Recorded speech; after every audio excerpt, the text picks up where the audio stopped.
Morning, good morning, good morning. I just want to say good morning to everyone. My name is Carl Mays. Guys, I am student life coordinator at the Central Campus, and I want to say welcome to the coffee chat this morning, or should I say this afternoon now that we've hit 12 o'clock. And we're getting ready to be able to try to touch on some things that, a lot of you probably have questions with. So we're going to make sure we hold off on the questions until we open it up for a question and answer period. So if you guys would relax your mind, let your soul be free, and let's go ahead and welcome our speaker for today, definitely Dr. Manaz Kolani. Y'all make sure y'all do me a favor, keep your I guess we're already on mute, so I can't see anybody, so this is always disconnecting to me. But Manaz, take it away. We appreciate you.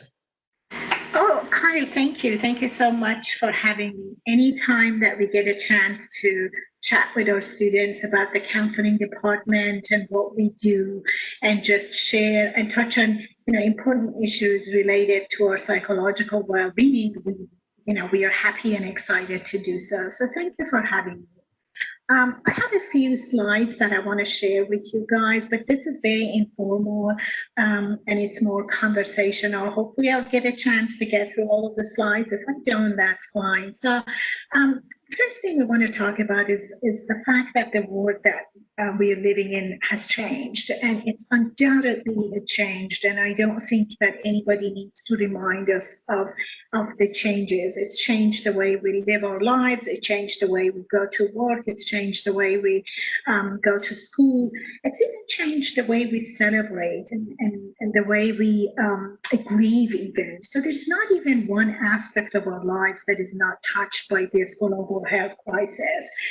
I want us to just kind of have a chance to think about our most overwhelming feeling that we have when it comes to all of this uncertainty. And I would like us to kind of focus on that for a second.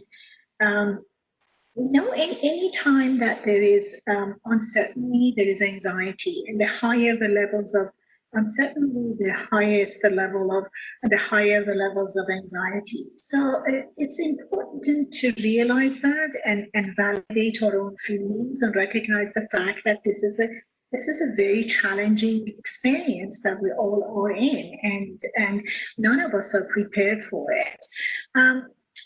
When it comes to this, again, pandemic, it's important to also focus on things that can potentially be helpful. And one of the biggest factors here that can assist us is that ability to connect with others and being able to build those connections with others. And that's why I wanted to talk a little bit about sense of belonging and connectedness, and also talk about some actionable strategies that can help us in terms of building those relationships. We all know what belonging means or what social connectedness is, but I wanted to also just give a brief description of it. Think about any time we talk about ourselves, our sense of me, who we are as a person, our sense of identity, as well as our personality. It's usually defined in the matrix of our relationships. We call ourselves friendly. We define our personalities as generous, easy to get along with, and that is always in relationship with others. Or even our sense of identity could be we have all different identities. Think about the way we define ourselves as a mother, as a wife, a sister, or brother, aunt, uncle, friend, colleague. It's always, again, in the matrix of a relationship with others. It's practically impossible to think about ourselves apart from everything else and apart from our relationships with others. So it's not surprising that the higher levels of connectedness and belonging is associated with major health factors such as lower blood pressure, stronger immune system, lower stress level, and all of those contribute to prevention of chronic diseases. Of course, it's easy to imagine if you're constantly in the state of fight or flight, it's not good for our bodies. I also wanted to talk about this belonging hypothesis and talk about the fact that sense of belonging is not just a desire. It's not that we want to belong. it really is a fundamental and primal need. We need to belong. As humans, we are driven to have long-lasting and positive relationships that are mutually affectionate. And we also like to imagine that those relationships are stable. We want to predict that if we need those relationships and those significant people in our lives, they are going to be there for us tomorrow. We don't like to think that they're just here today and they're not here tomorrow when we need them. A sense of belonging also is a buffer against loneliness. It's again common sense, and it also is associated with a sense of meaning in life. Again, as humans, we are meaning makers, creatures. We like to think that our lives mean something. We don't like to think that we're just born here today and then we're gone tomorrow and our lives mean nothing. We like to have a sense of purpose and meaning in life. And that sense of belonging contributes to that. Most of you guys are students, so I thought to just give you a little bit of definition in terms of how that will impact you as a college student, how your sense of belonging impacts your college student, being your identity as a college student. So Strayhorn, who is an American scholar, has a beautiful definition of belonging, which is here on the screen. And as you see, it's really that feeling of being respected, that feeling of knowing that you're valued and you're important to a group. And that impacts your performance even in school. So as a college student, if you find yourself believing that you matter, your well-being matters to the institution, to the campus, it helps you with, it contributes to many positive learning outcomes. I also have a link here for you that I think if you get a chance, this is a beautiful TED Talk that Dr. Strayhorn did a few years ago about belonging. And I encourage you guys to watch it when you have a chance.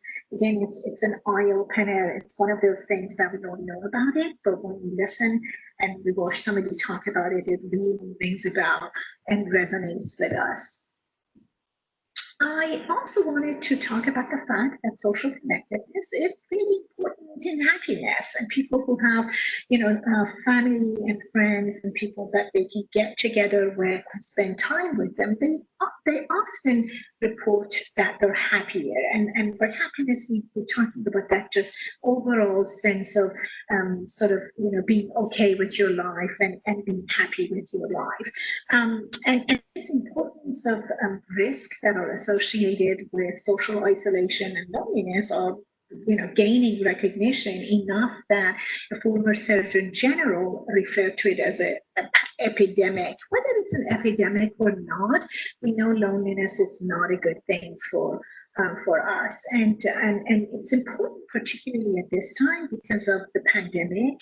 It's, it may seem kind of inescapable that many of us feel lonely and isolated. And I thought it's important to pay attention to it and think about ways of building those relationships. So again, we all know what loneliness means. We all have experienced it in different times in our lives. But again, I wanted to just share a definition of it as well, just in case. And loneliness is really that unpleasant sort of feeling that arises when there's discrepancy between where our relationships are and how we want them to be. So we desire different types of relationships, we desire different types of relationships, and then which is not congruent with our current relationships. All of us feel lonely at times. When you end a relationship, for instance, you might have had a romantic relationship that ended, and it's normal to feel lonely at that time. Or you move, or you lose a loved one. It's normal to feel lonely, but when it becomes chronic, then it becomes an issue that impacts our overall sense of wellness. But also, I want you to think about loneliness not just in terms of how many people you know. A person may have a small social network, but feel happy and feel like those relationships are so meaningful and important that the person doesn't feel lonely. Whereas, the opposite of this is true. You can be in a room with, 50 other people and still feel lonely. So it's not necessarily about the number of people that we know, it's really about the quality of our relationships. And we talked about this already, that again, when we talk about loneliness, is associated with many negative outcomes, even psychological distress, obviously, depression, even premature mortality. So it impacts our mental health as well as our physical health. And loneliness and belongings share subjective perceptions of connections to others. It's how we see ourselves in terms of what types of relationship we have, and both of them have major positive outcomes, health outcomes. I also wanted to just share a little bit about this. Cigna did, which is a major insurance company, they did a loneliness survey 2018 and 2019, and showed that 330 million Americans who live in this country, and it's a huge country in this small, this huge population, but people still feel lonely.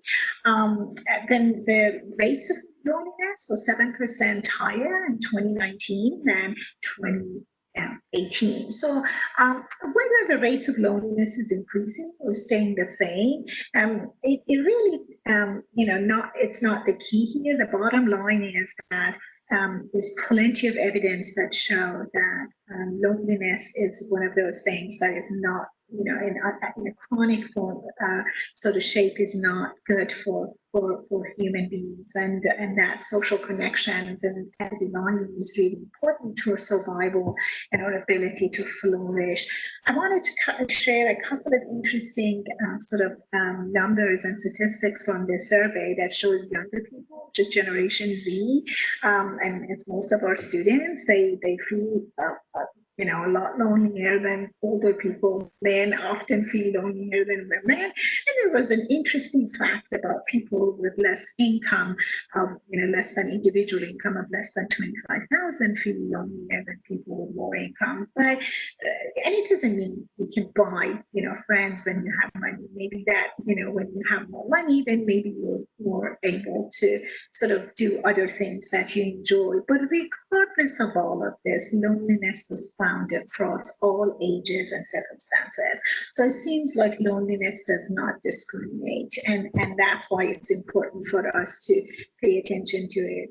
I wanted to talk a little bit about how you as a person, as a student now sitting, at home and listening to this presentation can help yourself in terms of building social connectedness and improving your sense of belonging, and also help somebody else feel like they belong and they cared for. And I came across authenticity, and this is the most important factor. And when we talk about authenticity, it's really being able to be yourself. And I found this beautiful statement from Brené Brown, who says belonging is a spiritual practice, and it's really about it's not about changing yourself to belong, but it's about being yourself. If you want to belong, you have to be yourself. And I thought this is really important, because sometimes we may think in order to belong, we have to change or pretend that we're somebody else, and that ultimately does not help anybody and creates more distress. So it's important to be ourselves and be able to bring all of our identities to the table, and only in that way we feel that we belong.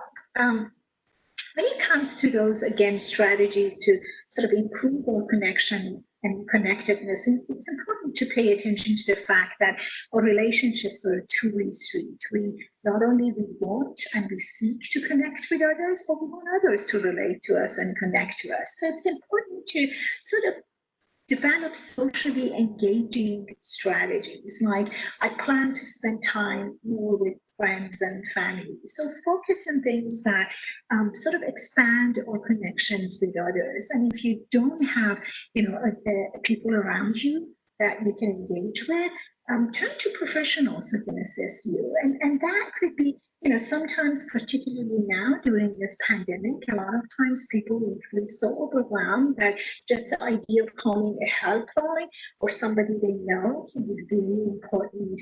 Also, our religious leaders, if you have any sort of religious belief system, it's helpful. It's one of those things that you can depend on in a time like this in terms of providing sort of comfort for us. It's also important to validate other people's feelings. A lot of times when other people come to us and share something about themselves, we tend to sort of minimize it and tell them that it's not important, or hey, it will go away, or it's not a big deal. And it doesn't mean that we don't understand them, but it just maybe it's a way of us trying to comfort them, and sometimes it's not a good thing. It's important to validate the person's feelings. It's important to realize that their experience may be different than the way we experience things. And particularly now in the environment that we are in, it's important to sort of move to a space that it's about acknowledging, even if we don't understand it or it's not our own experience, but being able to acknowledge it. You may have friends who have different backgrounds from you, and they have different experiences based on who they are and based on their racial identity, their religious identity, their sexual identity. They may have different experiences that you as a person may not necessarily understand.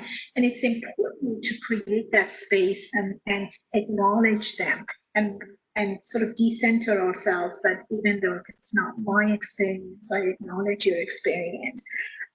I also put empathy and cultural humility there because it's really important. We are, as an institution, as you guys as students, every time I have the privilege of teaching psychology, and anytime I start my class, the first day I look around and I tell the students, what do you see? And it's amazing that everybody notices how much diversity exists in our institution. So it's important to practice that empathy and being able to understand other people's experiences, and also a cultural humanity, which is, we tend to be ethnocentric, and that is to see everything from our own perspective and think there is one culture that is our culture, and our culture, whatever it is superior and is better than everybody else's culture, which it doesn't work that way. We have to show appreciation for other people's culture and understand that the cultures might be different than ours and their lens is different. And also be an ally. It's really important to protect others from exclusion, that if there are other students that feel excluded, it's important to be an ally and be somebody to sort of encourage that belonging, and again demonstrate acceptance, allow others to be who they are, and allow yourselves to be different as well. Practice inclusion. You don't have to, again, authenticity is the key to belonging. You don't have to change yourself or try to be somebody else in order to be accepted. It's important for us to be ourselves.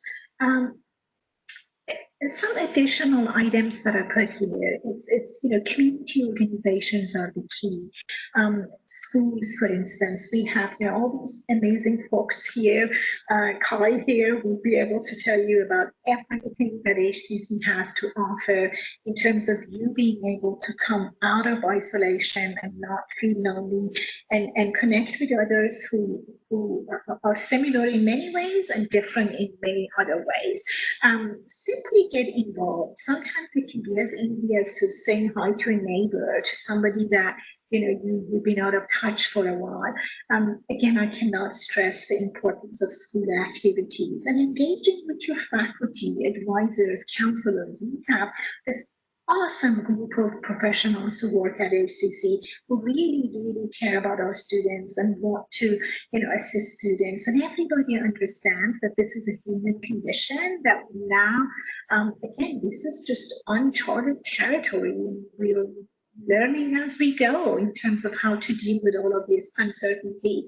Invite an old friend to come along and meet up with you virtually when you can. Again, reach out to other people, even though at first it may feel a little uncomfortable. Reach out to people and try to kind of engage with them. Sometimes it's also important to pay attention to groups of people or population who may be more isolated now. Think of people in nursing homes, for instance, who may not have, who can't have visitors, but maybe sending somebody a letter, sending them, a card, making a calls, things of that nature can really assist us in terms of not only helping others, but we also in the process feel like we are establishing some kind of connection. I put self-care here. It's really important to take care of yourself when it comes to our psychological health and overall sense of wellness. Sometimes when we talk about self-care, we think of, oh, it's just, something superficial as buying a scented candle. I mean, that's nice, but that's not everything. So really self-care, think of self-care as a gift that you give yourself. I put give yourself the gift of movement. It's really important to stretch in the morning, to maybe, go outside for a walk, go to a park, walk in the neighborhood, to be able to, when it's safe, to be able to kind of move around and get out of our own space. Change out of your pajamas in the morning. That's the key. It's really easy to get out of bed and think, well, I'm just studying and I'm going to just sit here and, in my pajamas. Breathe deeply. That deep breathing is the key. And then also declutter your space. It sounds simple, but it really makes a difference. Even if you have a small corner, in the corner of a room that you have a desk, make sure you declutter it. And it gives you a good sense of organization. Also, I put here, get comfortable with being alone.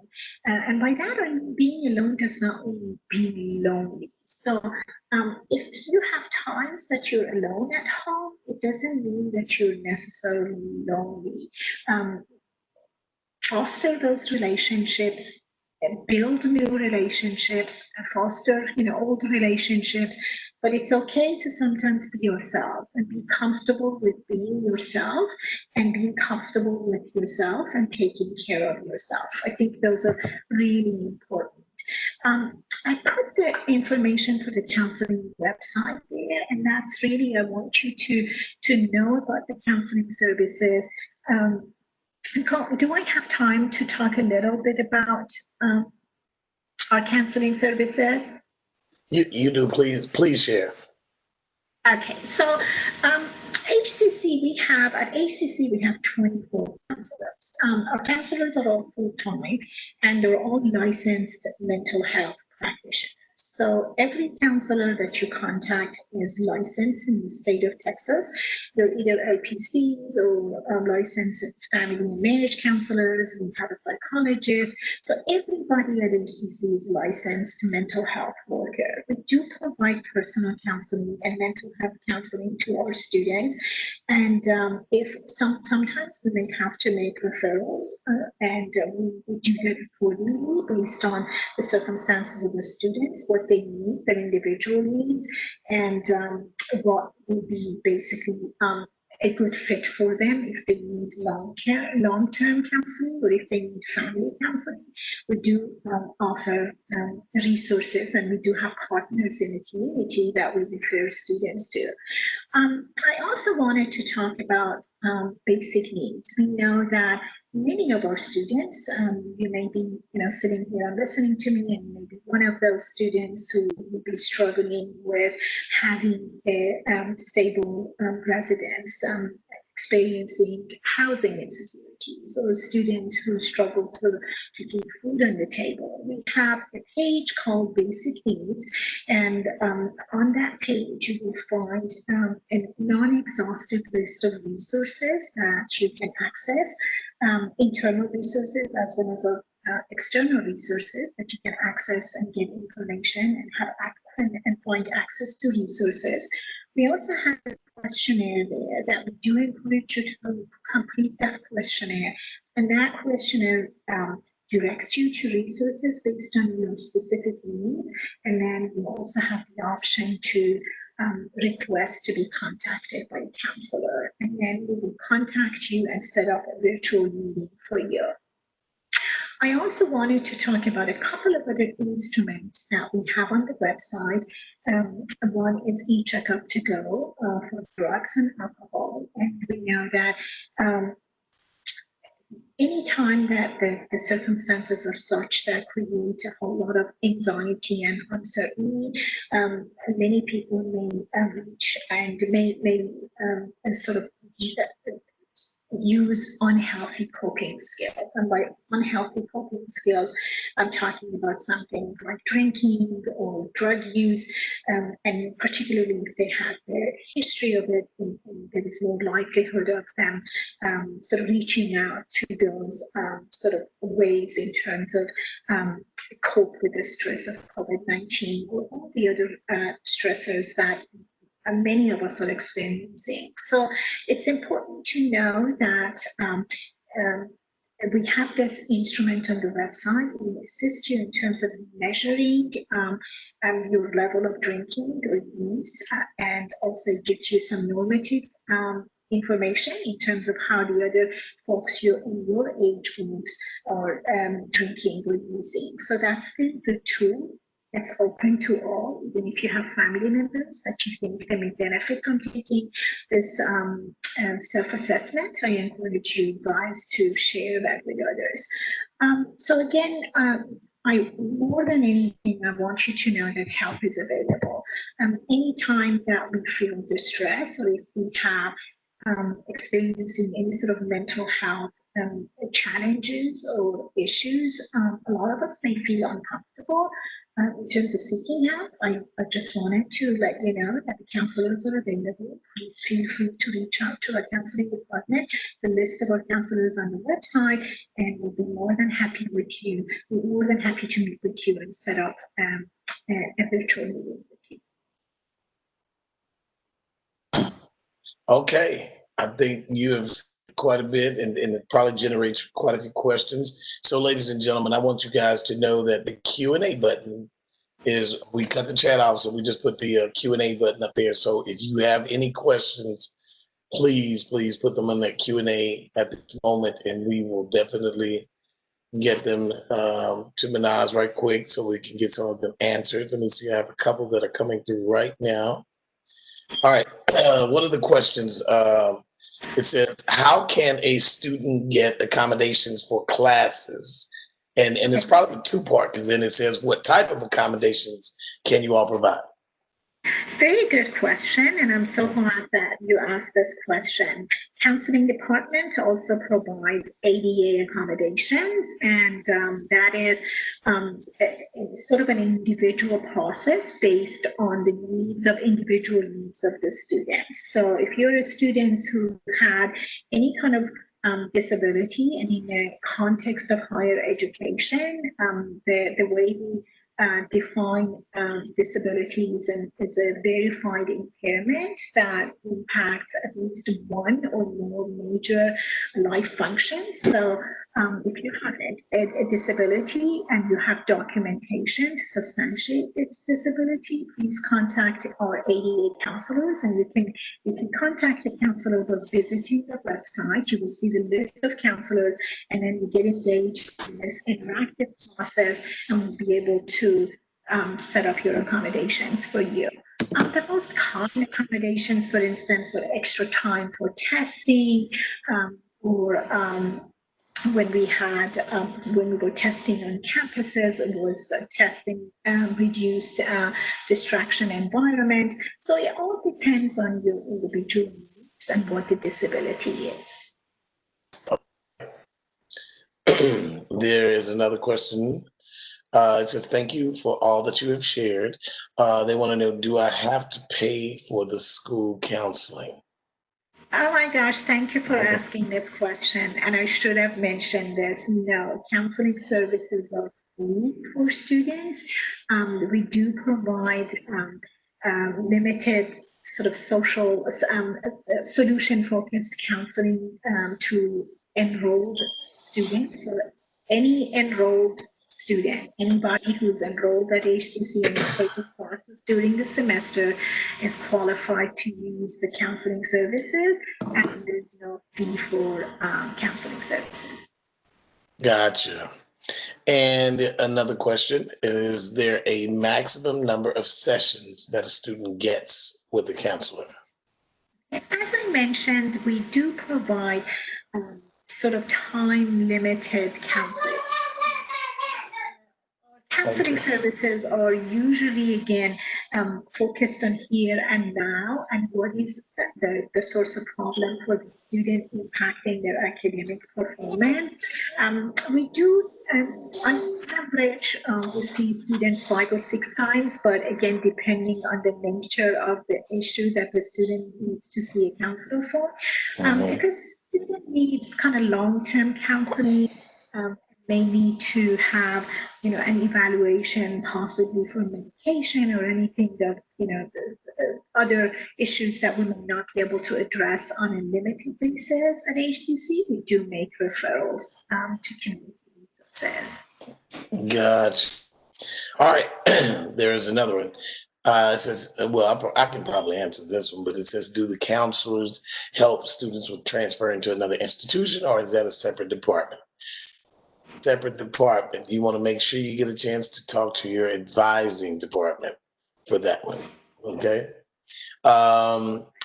Somebody says, I had accommodations in the spring, but once we switched to online, I became lost in how it can work to benefit or help me with my classes. Do accommodations still apply for online, and do professors take them seriously? Because I am definitely afraid that I am falling behind.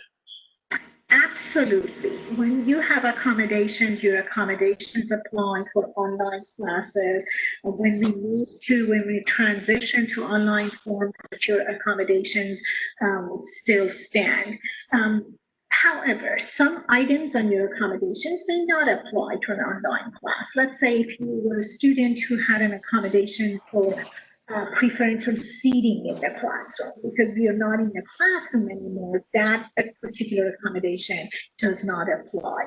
But your accommodations for online are still valid, and we encourage every student to contact their ADA counselor to get, to be able to discuss their situations, what their needs are, and get clarification on their accommodation. Last semester, again, we transitioned in the middle of the semester, so I know it was challenging for most of the students, but this semester we start knowing that most of our classes are going to be online. So absolutely, you can still have accommodations on your online classes. Please contact your ADA counselor. And if you don't have one, just go on the website and look for the ADA counselor, or contact me and I'll be able to connect you with an ADA counselor. Cool. Here we go. This question is, would ADHD be considered a mental disorder? Well, ADHD is one of those conditions that's a very common condition, and it's on DSM-5, and it's considered a disorder, but it's a very common disorder. You can still, if your concern is to be able to get accommodation for it, yes, you will be able to get accommodation with ADHD and with the diagnosis of ADHD as well. Okay, I think that was our last question that's in the chat. If that is the last question, I want to say to all of you students that are actually watching, whatever you do, make sure you know that you have the resource of counseling at your service. Okay, so you want to make sure that you take advantage of it anytime you feel like, whether it's something you need to talk to about the social thing that is going on with you, or anything that has to do with being able to understand your classes. Okay, well, I think I had another one pop through, Dr. Manaz, hold on. It says, if students are taking classes with learning, will an accommodation letter from each campus be needed? For example, if a student is having a class at Eastside and Central Campus.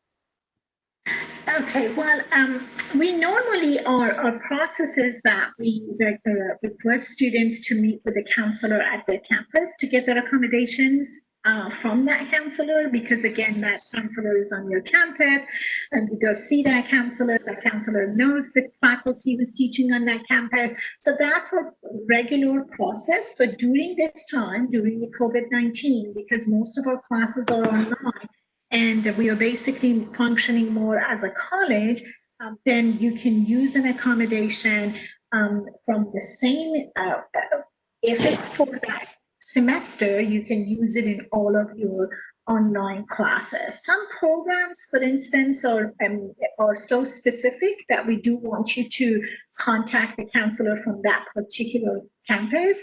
But generally speaking, this semester, again, because most of our classes are online, you can your accommodation may not come from the counselor from the campus that you're taking your classes at.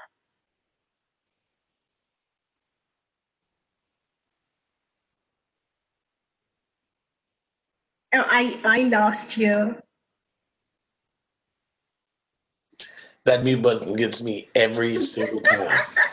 I'm sure I'm not the only one that happens to, because I always say if I have any background, I want to make sure you're being heard. But like I was saying before, we want to thank you, Dr. Kalani, for definitely coming on and being able to share a few things. And for the students out there, most of you need to know that regardless of what happens, your counseling department is here to be able to serve you. So you want to make sure that you know you have that at your disposal. Don't hesitate. If there are some challenges going on that has something to do with you transitioning from the remote world, back to on campus or vice versa, just make sure you get a chance to be able to seek it out by going to the website and going to hccs.edu/support services/counseling. We have it right there on the screen. I'm looking at it right now. So you want to make sure you take a screenshot with your phone if you're able to make sure you know how to be able to reach them, at that time. Outside of that, Dr. Kalani, we appreciate you. Continue to have a blessed semester. Continue to be blessed with you and your family, and so everyone else out there as well. Once again, I'm Carl Mays, again, student life coordinator at the Central Campus. Whatever y'all do, stay locked on to student life. Again, if you don't follow us, make sure you start following us. We are on Instagram at the HCC Student Life, and on Facebook, the same thing. We just launched the Facebook page, so we want to make sure that all of you all get a chance to be able to follow that page as well. The CC Student Life. We'll see you guys on the next one. Y'all be blessed. Thank you, Vanessa. Thank you. Bye-bye.